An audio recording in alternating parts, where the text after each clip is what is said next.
मुंबई में राष्ट्रीय अध्यक्ष, कांग्रेस के राष्ट्रीय अध्यक्ष की सभा, और उस सभा के अंदर वो निशाना किसे बना रहे हैं? उत्तर प्रदेश के मुख्यमंत्री योगी आदित्यनाथ को। क्यों? क्या सोचा आपने? आखिर क्या वजह है कि अचानक से मल्लिकार्जुन खड़गे के निशाने पर योगी आदित्यनाथ आ गए?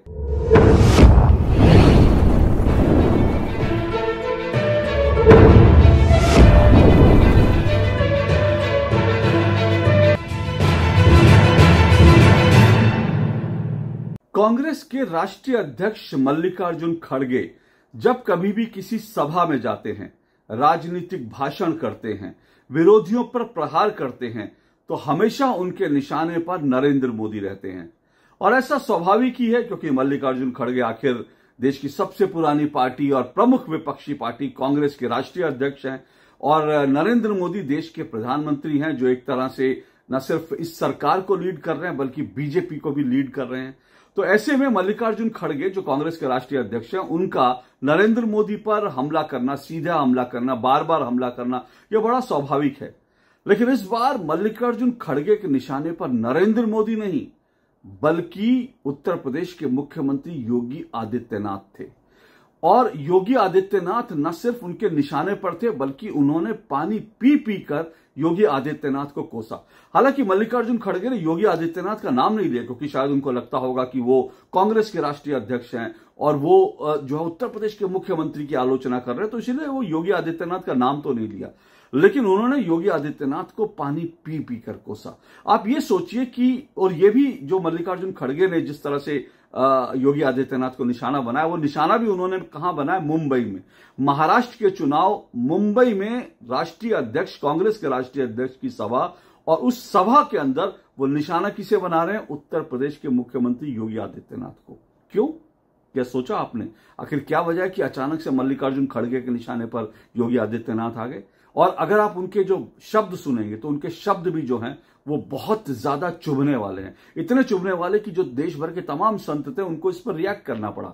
दरअसल मल्लिकार्जुन खड़गे ने योगी आदित्यनाथ का नाम नहीं लिया, लेकिन बिना नाम लिए लिया कि एक मुख्यमंत्री हैं, बीजेपी में भगवा कपड़े पहनकर लोग आ जाते हैं, और इस तरह से उन्होंने सीधा सीधा भगवा का निशाना बनाया कि भगवा पहनकर आ जाते हैं, और उसके बाद मुख्यमंत्री भी बन जाते हैं, उनके सर पर बाल नहीं है, और वो जो है इस तरह की बातें करते हैं, बटेंगे तो कटेंगे, और इस तरह की उनकी शब्द इस्तेमाल करते हैं जो किसी संत और या किसी भगवा पहनने वाले को नहीं करना चाहिए, बल्कि वो ऐसे शब्दों का इस्तेमाल करते हैं जो एक आतंकवादी करता है। सोचिए, भगवा पहनने वाले एक संत को उत्तर प्रदेश के मुख्यमंत्री की तुलना करते करते वो आतंकवादियों की बात करने लगे। इतना करारा प्रहार, इतना कड़ा प्रहार, इतना, बल्कि यूं कहना चाहिए बिलो द बेल्ट, क्योंकि ये सम्मानित जो है राष्ट्रीय अध्यक्ष का सम्मानित बयान नहीं था। उनको सोचना चाहिए था जिस तरह का वो बयान दे रहे हैं। इसलिए देश के तमाम साधु संतों ने मल्लिकार्जुन खड़गे के बयान पर रिएक्ट किया। लेकिन सोचने वाली बात यह है कि आखिर ऐसी क्या वजह है कि मल्लिकार्जुन खड़गे के निशाने पर सीधा सीधा योगी आदित्यनाथ आ गए? और योगी आदित्यनाथ मल्लिकार्जुन खड़गे के निशाने पर आते भी कहां हैं? मुंबई में, मुंबई की संविधान बचाओ रैली में। वहां पर जो है मुंबई में महाराष्ट्र के चुनाव में योगी आदित्यनाथ निशाने पर आ जाते हैं। इसका सिर्फ और सिर्फ एक ही कारण है, वो ये है कि योगी आदित्यनाथ के एक नारे ने पूरे विपक्ष का जो खेमा था, पूरे विपक्ष के खेमे में खलबली मचा रखी है। आप अच्छी तरह से जानते हैं उनके मैं किस नारे की बात कर रहा हूं। बिल्कुल जो नारा आजकल देश भर में छाया हुआ नारा है, बटेंगे तो कटेंगे। दरअसल ये नारा हरियाणा के चुनाव में योगी आदित्यनाथ ने दिया था, और जब योगी आदित्यनाथ ने यह नारा दिया था तब किसी को भी कल्पना नहीं थी कि यह नारा इस हद तक जो है पूरी राजनीति को डोमिनेट करेगा कि मल्लिकार्जुन खड़गे और तमाम बड़े बड़े नेताओं को इस पर रिएक्ट करना पड़े। तो योगी आदित्यनाथ का जो नारा था ना, बटेंगे तो कटेंगे, बाद में इसको आगे बढ़ाया प्रधानमंत्री नरेंद्र मोदी ने, एक रहेंगे तो सेफ रहेंगे, बटेंगे तो कटेंगे, एक रहेंगे तो सेफ रहेंगे। इस पूरे नारे ने पूरा विपक्ष का जो खेमा था उसकी चूल्हे हिला दिए, उसकी भी खलबली मचा दी है। आप ये भी जानते हैं हरियाणा का जो चुनाव हुआ था, हरियाणा के चुनाव में भी ये नारा जो है जमकर लगा, और बहुत सारे लोगों का, राजनीतिक विश्लेषकों का यह मानना है कि योगी आदित्यनाथ का जो नारा था बटेंगे तो कटेंगे, इस नारे का इतना असर हुआ कि हिंदू वहां पर यूनाइट हुए, एकजुट हुए। हालांकि बहुत सारे कारण हो सकते हैं, लेकिन एक कारण यह भी रहा कि इस नारे के कारण हिंदू एकजुट हुए। दूसरी तरफ जो जाट, जो मूलतः कांग्रेस के वोटर हैं, जाटों की भी एक बहुत बड़ी संख्या थी हरियाणा में जिन्होंने बीजेपी के लिए वोट किया। तो वो ये कारण बताते हैं कि दरअसल जाटों को भी लगा कि हिंदू हैं वो, और हिंदू होने का नाते उनको एकजुट होना चाहिए, और इसीलिए इस नारे का असर जाटों पर भी करा। अब ये नारा जो है झारखंड और महाराष्ट्र, इन दोनों जगह पर, इन दोनों विधानसभा चुनाव में ये नारा जो है बिल्कुल एक तरह से कह सकते हैं कि ये नारा पूरी तरह से छा गया है।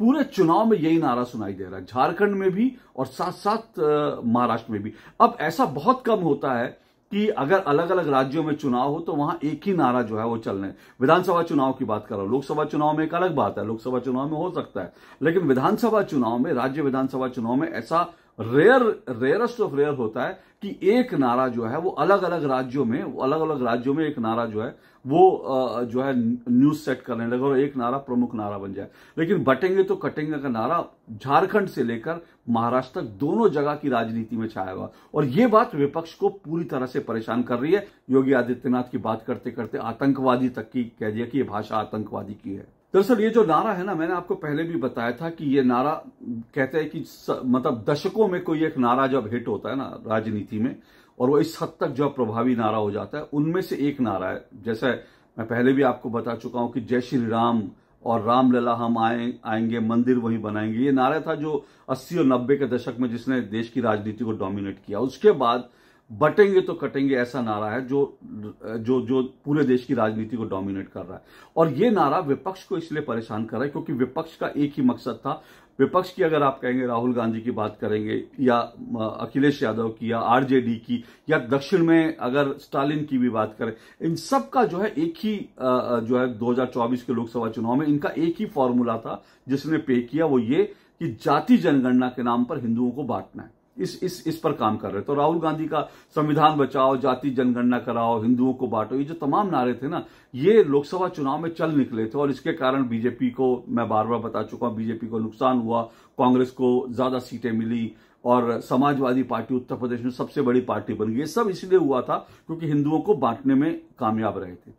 अब ये जो बटेंगे तो कटेंगे का नारा है ना, ये हिंदू जनमानस में गहरे तक बैठ रहा है, इसका असर बहुत डेडली हो रहा है, और इसीलिए विपक्ष पूरा का पूरा हिल गया। उनको इसीलिए जो है योगी आदित्यनाथ जो है उस योगी आदित्यनाथ और उनके इस नारे से विपक्ष को इतनी परेशानी हो रही है, क्योंकि एक नारे ने न सिर्फ विपक्ष की जो पूरा चुनावी प्लान था उसकी दर्जियां उड़ा दी, बल्कि बीजेपी का जो वोटर बट रहा था उसको भी यूनाइट करने। हालांकि कितना यूनाइट होगा ये इन दो राज्यों के विधानसभा चुनाव नतीजों के बाद पता चलेगा, लेकिन इतना तय अभी जब खड़गे जी ने ये कहा, ये तभी कहा जब एक सर्वे आया, एक ओपिनियन पोल आया, और वो ओपिनियन पोल ये कहता है कि महाराष्ट्र और झारखंड दोनों ही राज्यों में बीजेपी अपने विरोधियों से आगे, और दोनों ही राज्यों में बीजेपी कंफर्टेबल तरीके से जो है वो सरकार बनाने जा रही है। हालांकि ये ओपिनियन पोल है, अभी कहना मुश्किल है, लेकिन कुल मिलाकर जो माहौल बना है इस नारे ने जो माहौल बना दिया है, उससे बीजेपी बड़ी उत्साहित है, और बीजेपी विरोधी जो है उनकी जो हौसले हैं वो पस्त हो रहे हैं,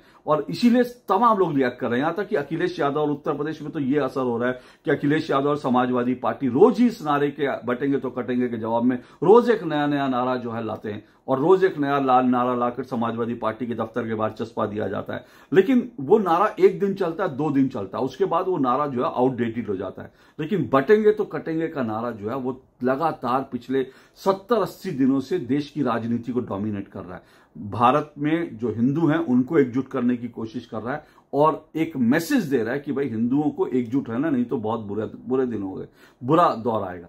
और इसीलिए जो है योगी आदित्यनाथ का ये नारा जो है बहुत स्ट्राइक कर रहा है, और इसलिए जो है विपक्ष इस नारे से परेशान हो गया। तो ये समझना चाहिए कि सच तो ये है कि योगी आदित्यनाथ की भाषा आतंकियों वाली नहीं है, लेकिन योगी आदित्यनाथ के एक नारे से समूचा विपक्ष आतंकित है, इसलिए योगी आदित्यनाथ लगातार निशाने पर। फिर कह रहा हूं, योगी आदित्यनाथ ने जो कहा जो बटेंगे तो कटेंगे, इसमें आतंकवाद वाली क्या भाषा है जिसको मल्लिकार्जुन खड़गे कह रहे थे। तो योगी आदित्यनाथ की भाषा में कोई आतंकियों की भाषा नहीं है, लेकिन योगी आदित्यनाथ के नारे से पूरा का पूरा विपक्ष आतंकित है, इसलिए योगी आदित्यनाथ के लिए इस तरह की भाषा का प्रयोग किया जा रहा है। कुल मिलाकर योगी आदित्यनाथ के नारे का, उनकी स्ट्रैटेजी का पूरे विपक्ष में किसी के पास जवाब नहीं है, ना राहुल गांधी के पास, ना मल्लिकार्जुन खड़गे के पास, ना अखिलेश यादव के पास, ना स्टालिन के पास, ना तेजस्वी यादव के पास, किसी के पास भी इसका कोई काट नहीं है, कोई तोड़ नहीं है।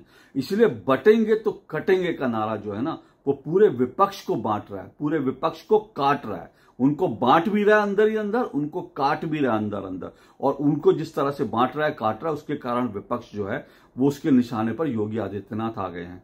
और ये जो चुनाव है महाराष्ट्र और झारखंड का, ये चुनाव तय करेगा कि ये नारा दरअसल आगे देश की राजनीति में किस हद तक प्रभावी रहेगा। अगर ये दोनों राज्य विधानसभा के जो चुनाव है, झारखंड और साथ साथ महाराष्ट्र, इन दोनों जगह अगर बीजेपी जीत जाती है और उत्तर प्रदेश में जो बाई इलेक्शन हो रहा है उसमें बीजेपी को अच्छी जीत मिल जाती है, तो फिर समझ लीजिए कि विपक्ष जो है इस पूरी तेजी से लग जाएगा कि बटेंगे तो कटेंगे का कोई तोड़ निकालने के लिए, क्योंकि अब तक विपक्ष इसकी तोड़ नहीं निकाल पाया। अभी चुनाव चल रहा है, और अगर जैसा मैं कह रहा हूं ये चुनाव अगर बीजेपी जीती तो विपक्ष को एक बार फिर से बैठना पड़ेगा। राहुल गांधी हो, मल्लिकार्जुन खड़गे हो, तेजस्वी यादव हो, अखिलेश यादव हो, ममता बनर्जी हो, इन सबको बैठकर अपनी स्ट्रैटेजी को एक बार फिर से सोचना पड़ेगा, और हिंदुओं को कैसे बांटना है उसको एक बार फिर से उसकी नई रणनीति पे काम करना पड़ेगा। क्योंकि हिंदू एकजुट रहें, और हिंदू अगर बटा नहीं तो फिर हिंदू कटेगा नहीं, और बीजेपी की सीट कम नहीं होंगी, और उसके बाद बीजेपी की ताकत बढ़ती जाएगी, जो पूरे विपक्ष के लिए एक बहुत बड़ा खतरा बन जाएगा। इसलिए योगी आदित्यनाथ आज मल्लिकार्जुन खड़गे सहित तमाम विपक्षी नेताओं के निशाने पर है। आज के लिए इतना ही। नमस्कार।